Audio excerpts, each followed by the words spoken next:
Hi, my dear students. I hope you are doing great. This is Rupali and I welcome you to the English School. आज हम पढ़ेंगे subject verb agreement या फिर subject verb concord. This is a very important topic for learners of all the levels. चाहे आप basic English सीख रहे हैं या आप एडवांस्ड लेवल की इंग्लिश सीख रहे हैं, this is a very important topic. Even classes 9th 10th और कोई भी कॉम्पिटिटिव एग्ज़ाम में जो आपके एरर ओमिशन आता है या फिर फिल इन द ब्लैंक्स आता है, if you understand subject verb agreement तो आधे तो आपके जो ग्रामेटिकल एरर्स आप इंग्लिश स्पीकिंग एंड राइटिंग में करते हैं वो नहीं होंगे इस वीडियो के बाद.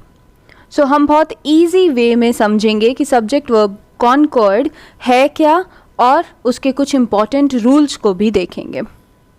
Watch this video till the and. और अगर आपको सब्जेक्ट वर्ब एग्रीमेंट समझ में आ जाए इस वीडियो के बाद, so do like this video and also subscribe to my channel. Let's begin now. Look at these two sentences. A boy play in the park. Second, a boy plays in the park. अब इन sentences में subject क्या है? Subject वो person, place, thing या idea होता है जो कि किसी सेंटेंस में कोई एक्शन परफॉर्म करता है. सो सब्जेक्ट बेसिकली वो होता है जिसके बारे में कोई स्टेटमेंट या सेंटेंस लिखा गया होता है. तो यहाँ पर किसके बारे में बात हो रही है? कौन एक्शन प्ले कर रहा है? बॉय. सो बॉय यहाँ पर सब्जेक्ट है. और वर्ब क्या होता है किसी सेंटेंस में? वर्ब एक एक्शन वर्ड होता है. यहाँ पर वर्ब है प्ले या फिर प्लेज. तो हमें देखना है कौन सा इन दोनों में से वर्ब करेक्ट है.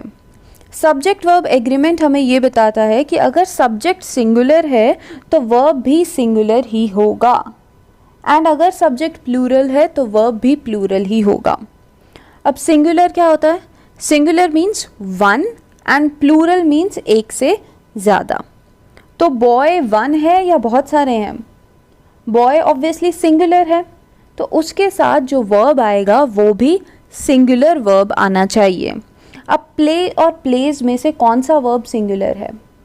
अब यहाँ पे मैं एक बहुत इम्पॉर्टेंट बात बताने वाली हूँ. Listen to it very carefully. कोई भी सब्जेक्ट जो कि नाउन या प्रोनाउन होता है वो सिंगुलर से प्लूरल कैसे होता है? मोस्टली हम उसमें एस या ईएस लगा के उसे सिंगुलर से प्लूरल करते हैं. मोस्टली, हमेशा नहीं. फॉर एग्जाम्पल बॉय, बॉय का प्लूरल क्या होगा? बॉयज़. हम उसमें एस लगा देंगे. गर्ल का क्या होगा प्लूरल? गर्ल्स. बट वर्ब के केस में ये ऑपोजिट होता है. वर्ब तब सिंगुलर होता है जब उसमें हम एस लगाते हैं. फॉर एग्जाम्पल प्ले जैसे यहाँ पर है, प्ले जो है वो प्लूरल वर्ब है और प्लेज जिसमें हमने एस लगाया है वो सिंगुलर वर्ब है. A boy plays in the park is the correct one. एक और एग्जाम्पल के थ्रू देखते हैं. He is a good singer. अब इसमें ही क्या है? ही सिंगुलर है. और इज़ क्या है? इज़ भी एक सिंगुलर वर्ब है क्योंकि वर्ब में हमने यहाँ पर क्या लगाया है? S. So this becomes a singular verb. और यही है सब्जेक्ट वर्ब एग्रीमेंट का सबसे इम्पॉर्टेंट और basic rule. A singular subject takes a singular verb whereas a plural subject takes a plural verb. तो सब्जेक्ट वर्ब जो हैं वो एक दूसरे से नंबर में एग्री करने चाहिए. Another example, she practices every day. वो हर रोज़ प्रैक्टिस करती है. तो यहाँ सब्जेक्ट क्या है? She. And verb practices. Because यहाँ एस आया है तो ये क्या है? ये सिंगुलर वर्ब है. तो सिंगुलर सब्जेक्ट है, सिंगुलर वर्ब है. So this sentence is grammatically correct. अब यहाँ पर मैं एक एक्सेप्शन बताऊंगी, तो this exception you have to remember. जब आई यूज़ होता है, फर्स्ट पर्सन आई, मैं, तब उसके साथ प्लूरल वर्ब आएगा. For example I practice every day. यहाँ आई प्रैक्टिसेस नहीं आएगा, आई प्रैक्टिस आएगा. तो ये एक एक्सेप्शन है कि आई जो कि सिंगुलर है बट स्टिल उसके साथ वर्ब फॉर्म आता है plural. Let's go to the second rule. Look at the sentence. Sunita and her teammates practice every day. तो यहाँ सब्जेक्ट क्या है? सब्जेक्ट एक नहीं है, दो हैं, सुनीता और उसके टीममेट्स। एंड वर्ब कौन सा फॉर्म यूज़ किया है हमने? वर्ब का प्रैक्टिस यूज़ किया है, तो प्रैक्टिस है एक प्लूरल वर्ब फॉर्म। तो यही ये सेकंड रूल है कि जब भी एंड का यूज़ होता है टू सब्जेक्ट्स को कनेक्ट करने के लिए, तो क्या यूज़ होगा? प्लूरल फॉर्म यूज़ होगा वर्ब का। ओके जब किसी सेंटेंस में दो या दो से ज़्यादा नाउन्स या प्रोनाउंस होते हैं और वो एंड से कनेक्टेड होते हैं, तब वर्ब प्लूरल फॉर्म में होगा। You have to remember this. Let's look at some more examples of this. A tiger and a lion were seen in the jungle. तो क्या क्या दिखा था? एक टाइगर और एक लायन। ऑब्वियसली ये दो हो गए हैं, तो ये प्लूरल हो गए हैं। ऑल्दो इंडिविजुअली देखा जाए तो ये सिंगुलर ही है, एक टाइगर और एक लायन, बट हम इनकी बात कर रहे हैं इकट्ठे, साथ में। We are taking them together. A tiger and a lion were seen in the jungle. Okay, another one. Simran and I are dancing. तो दो लोग डांस कर रहे हैं, एंड से ये दोनों सब्जेक्ट्स को हमने जोड़ा है, तो यहाँ पर प्लूरल वर्ब आएगा are. Okay next one, Simran my friends and I are dancing. अब इस सेंटेंस में मैंने तीन सब्जेक्ट्स लिए हैं, सिमरन, माई फ्रेंड्स एंड आई। हम सब क्या कर रहे हैं? We all are dancing, so plural verb form. अब इस रूल के एक्सेप्शंस देख लेते हैं। अगर दोनों subjects, if both the subjects are taken as one unit, तब सिंगुलर वर्ब यूज होगा। For example, bread and butter is a great breakfast. So bread and butter हम अलग अलग नहीं ले रहे हैं, ब्रेड अलग नहीं खा रहे हैं और बटर अलग नहीं खा रहे हैं, we are taking them together. तो इसलिए यहाँ पर आर नहीं आएगा, यहाँ पर इज आएगा। Even though we are using and, but we are taking them together. Another example, the decoration and the food of the place was charming. तो हम दोनों की एक साथ बात कर रहे हैं कि डेकोरेशन और फूड दोनों चार्मिंग थे। ठीक है, सो वॉज यूज किया है हमने, यहाँ पर वर यूज नहीं किया है, because we are taking them together. Next rule, the number of the subject, singular और plural, is not changed by words और phrases that come in between the subject and the verb. मतलब subject और verb के बीच में अगर कोई phrase आता है, अगर कोई कुछ वर्ड्स आते हैं, तो उससे सब्जेक्ट और वर्ब का एग्रीमेंट जो है वो टूटेगा नहीं, एग्रीमेंट तो रहेगा। अगर ग्रामेटिकली करेक्ट बनाना है सेंटेंस को, तो एग्रीमेंट को नहीं तोड़ना है। For example, a bouquet of red roses was kept on the table. तो यहाँ सब्जेक्ट क्या है? सब्जेक्ट है बुके। हम किसकी बात कर रहे हैं? बुके की बात कर रहे हैं। एंड वर्ब क्या है? Was kept. Was kept verb है। तो यहाँ पर इस बात में कंफ्यूज नहीं होना है कि हम रोजेस की बात कर रहे हैं। नो, हम बुके की बात कर रहे हैं जिसमें रोजेस हैं। डजेंट मैटर, उसको आप इग्नोर कर दो। वॉट इज द सब्जेक्ट, उस पर ध्यान देना है। Bouquet is the subject which is singular, so verb भी सिंगुलर ही होगा। ठीक है, तो हम रेड रोजेस को देख के कंफ्यूज नहीं होंगे और हम वर नहीं यूज करेंगे, हम वॉज ही यूज करेंगे। Another example, the politician along with few actors is expected shortly. तो यहाँ सब्जेक्ट क्या है? पॉलिटिशियन, बिकॉज हम बात कर रहे हैं पॉलिटिशियन की। एंड वर्ब क्या है? इज एक्सपेक्टेड, ये वर्ब है। तो बीच में ये जो आ रहा है along with few actors, this might confuse you people कि actors तो प्लूरल है, बट डजेंट मैटर। हम किसकी बात कर रहे हैं? हम बात कर रहे हैं एक पॉलिटिशियन की। एक जो पॉलिटिशियन है वो एक्सपेक्टेड है shortly. Okay, so is use होगा, यहाँ पर आर नहीं यूज होगा। Don't get confuse by the phrase that is coming between your subject and your verb. Next, look at the sentence, neither Jerry nor Tom is leaving. Neither Jerry nor Tom is leaving, is का use किया है हमने। Subject क्या है? यहाँ दो subject हैं, Jerry और टॉम, दोनों की बात हो रही है। तो फिर हमने इज क्यों यूज किया है? क्योंकि इनके बीच में एंड नहीं आ रहा है। क्या आ रहा है? Neither nor. सो यही है हमारा next rule. subjects joined by either or या फिर neither nor, they take a verb that agrees with the last subject. जो भी आपका last subject होगा, यहाँ पर last subject क्या है? Tom. Tom is the last subject. First one is Jerry. Last subject जो कि verb के close है वो क्या है? Tom. So Tom क्या है? Tom singular है तो verb भी singular होगा. तो ये याद रखना है, जब either or होता है या neither nor होता है तो लास्ट सब्जेक्ट जो होता है वो डिसाइड करेगा कि आपका वर्ब सिंगुलर होगा या प्लूरल होगा. Next example, neither the plates nor the serving बोल गोज ऑन द शेल्फ. ना तो प्लेट्स ना बोल कोई भी शेल्फ पे नहीं जाएगा. तो यहाँ प्लेट्स क्या है? प्लेट्स प्लूरल है, बट हमारा सेकेंड सब्जेक्ट दैट इज बोल वो क्या है? सिंगुलर है. Therefore जो verb होगा वो भी singular ही होगा, goes. नेक्स्ट रूल, जो कलेक्टिव नाउन्स होते हैं जैसे कि क्लास, स्टाफ, फैमिली, हर्ड मतलब ग्रुप, उनके साथ मोस्टली सिंगुलर वर्ब यूज़ किया जाता है. प्लूरल भी कर सकते हैं depending on their use in the sentence. वो राइटर या स्पीकर पे डिपेंड करेगा वो किस चीज़ को स्पेसिफिकली बताना चाह रहे हैं. एग्जाम्पल से समझते हैं. The class is doing well. अब यहाँ क्लास को हमने एक यूनिट की तरह लिया है. We are taking it together. तो पूरी क्लास इज डूइंग वेल. यहाँ हम क्लास आर डूइंग वेल नहीं बोलेंगे, क्लास इज डूइंग वेल. हम एक क्लास की बात कर रहे हैं और क्लास के सारे स्टूडेंट्स को हमने एक साथ एक यूनिट की तरह यूज किया है. Another example, the staff is deciding to vote him out. Staff क्या डिसाइड कर रहा है कि हम उसे वोट आउट करते हैं. स्टाफ ने साथ में एज अ यूनिट डिसाइड किया है.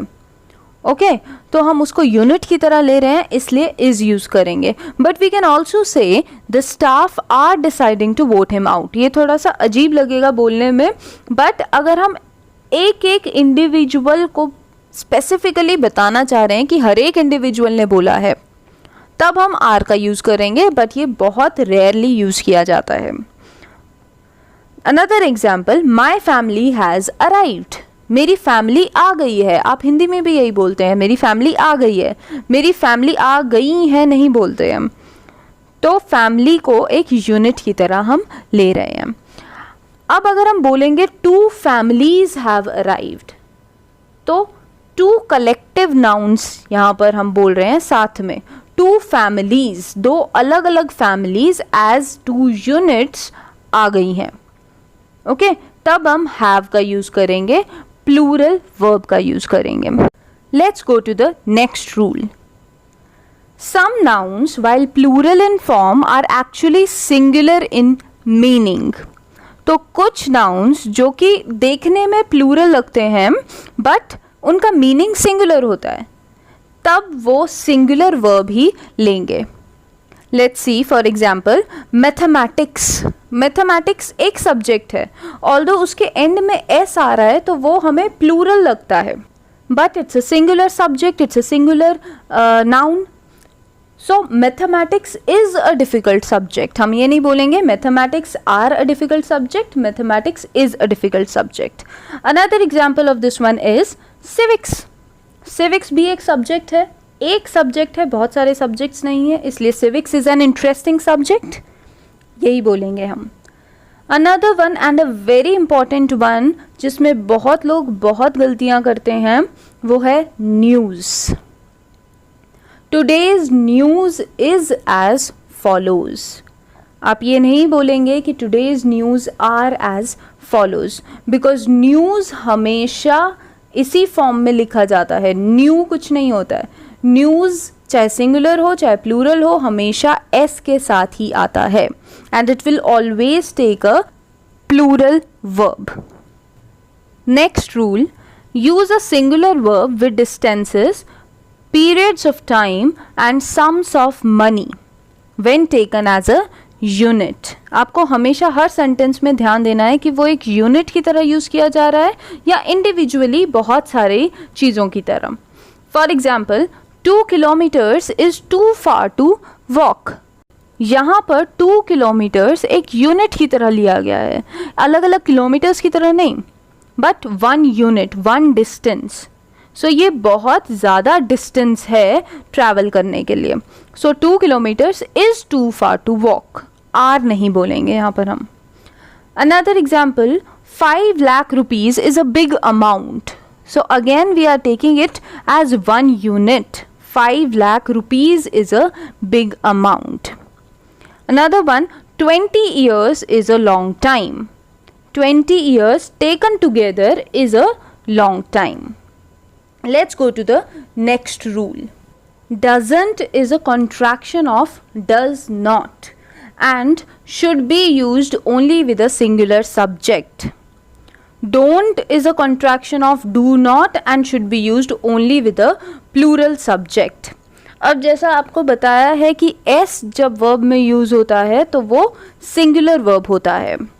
Same goes with does. अगर does यूज़ होगा तो उसमें s आ रहा है, तो that is a singular verb and it will be used with singular subject. So doesn't क्या होता है? डजंट शॉर्ट फॉर्म होता है डज नॉट का कॉन्ट्रैक्शन होता है doesn't, and does not is a singular verb. So singular subject के साथ हम डज नॉट यूज करेंगे और प्लूरल सब्जेक्ट के साथ हम डू नॉट यूज करेंगे. For example, he doesn't like it. He singular है एंड डज नॉट भी सिंगुलर है. ओके, अगेन इसमें भी आई एक एक्सेप्शन है जहां पर I do not like it आएगा. Okay, so I is always an exception, remember that. Let's go to the next rule. In sentences beginning with here और there, the true subject follows the verb. True subject मतलब, because here और there तो subject नहीं होते हैं. Let's look at one example, तभी समझ आएगा. There are 4 hurdles to jump. तो इसमें सब्जेक्ट कहाँ है? There तो सब्जेक्ट नहीं है. किसकी बात कर रहे हैं हम बात कर रहे हैं hurdles की.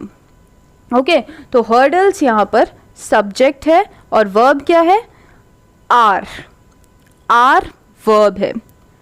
तो सब्जेक्ट hurdles प्लूरल है, सब्जेक्ट प्लूरल है तो verb भी प्लूरल होगा. ठीक है, तो यहाँ पर ये मेंशन करना ज़रूरी था बिकॉज हमेशा सब्जेक्ट जो है वो वर्ब के पहले नहीं आता है. कुछ सेंटेंसेस जैसे कि ये जिसमें हेयर और देयर यूज़ होता है उसमें सब्जेक्ट बाद में आता है, but still we have to consider the subject. Another example, here are the books. यहाँ पर हम किसकी बात कर रहे हैं?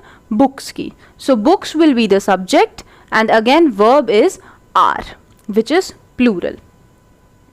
Last rule of today's lesson, following words always take singular verbs. अब ये याद रखने वाली चीज़ है कि ये जो words हैं each, everyone, nobody, neither, anyone, ये सारे words हमेशा singular verb लेते हैं. मतलब इनके साथ हमेशा singular verb आएगा. So you have to remember that. Let's see examples. Everyone loves cricket. So everyone, हर कोई, इंडिविजुअली हमने लिया है तो इसके साथ सिंगुलर वर्ब आएगा loves. Anyone who sees Tom should report. Anyone who sees, इसमें वर्ब कहाँ है? sees. तो see नहीं बोला है हमने, sees बोला है which is a singular verb. Nobody likes to create a mess. Likes again singular verb. Each student needs to submit the assignment. Again each student के साथ हमने क्या लिखा है? verb needs which is a singular verb. Neither of us was interested. हमने ये नहीं बोला है neither of us were interested, वो गलत हो जाएगा. Neither of us was interested. So these are the rules that you need to remember. I hope you have understood subject verb agreement or subject verb concord very well. इसके exercise की मैं एक दूसरी video बनाऊंगी because this is a very important topic. Click the bell icon after subscribing to my channel अगर आपको notification चाहिए मैं जब भी वो वीडियो डालूंगी, and that will be very soon. Take care.